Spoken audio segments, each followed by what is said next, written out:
আজকে আমার গীতা পাঠের যে গীতা পাঠের ৩ নম্বর অধ্যায়ের কর্মযোগের যে শ্লোকটি হবে সেটির নাম্বার হলো ২৪।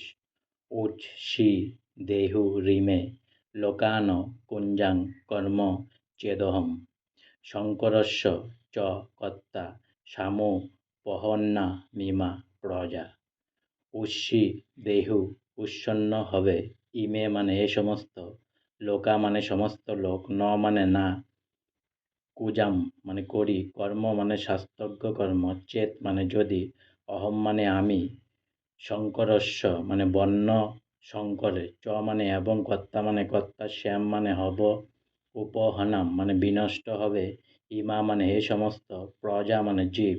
অনুবাদ: আমি যদি কর্ম না করি তাহলে এ সমস্ত লোক উৎসন্ন হবে। আমি বর্ণসঙ্কর সৃষ্টির কারণ হব এবং তার ফলে আমার দ্বারা সমস্ত প্রজা বিনষ্ট হবে। তাৎপর্য: বর্ণসঙ্কর হবার পরে অবাঞ্ছিত মানুষের সমাজ ভরে ওঠে এবং তার ফলে সমাজে শান্তি ও শৃঙ্খলা ব্যাহত হয়। এ ধরনের সামাজিক উপদ্রব বোধ করবার জন্য শাস্ত্রে নানান রকমের বিধি নির্দেশ দেওয়া আছে, যা অনুসরণ করার ফলে মানুষ স্বাভাবিকভাবেই শান্তিপ্রিয় এবং সুস্থ মনোভাবাপন্ন হয়ে ভগবদ্ভক্তি লাভ করতে পারে।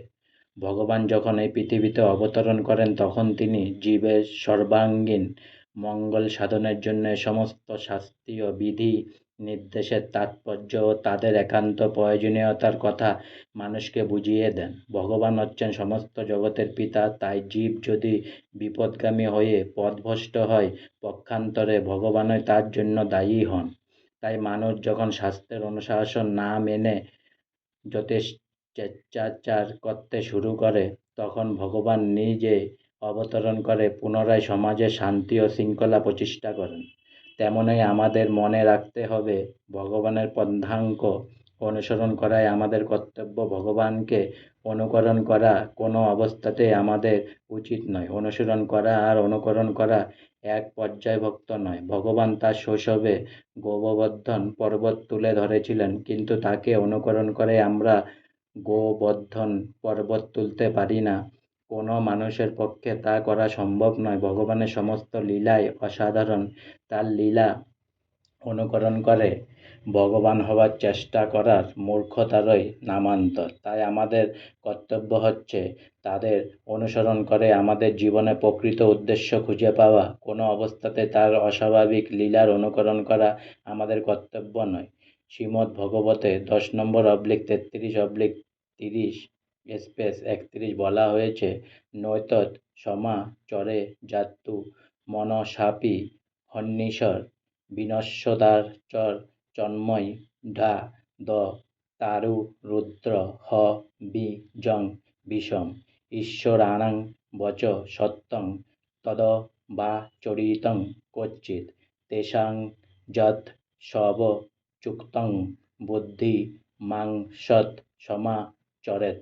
ভগবান এবং তার শক্তিতে শক্তিমান ভক্তদের নির্দেশ সকলে অনুসরণ করা কর্তব্য। তাদের দেওয়া উপদেশ আমাদের সর্বাঙ্গীন মঙ্গল সাধন করে এবং যে মানুষ বুদ্ধিমান সে যথাযথভাবে এ সমস্ত উপদেশগুলিকে পালন করে। কিন্তু আমাদের সব সময় সতর্ক থাকা উচিত যাতে আমরা কখনো তাদের অনুকরণ না করি। দেবাদিদেব মহাদেবকে অনুকরণ করে বিষ পান করা আমাদের কখনোই উচিত নয়। আমাদের সর্বদা ঈশ্বরের পথ বিবেচনা করা উচিত।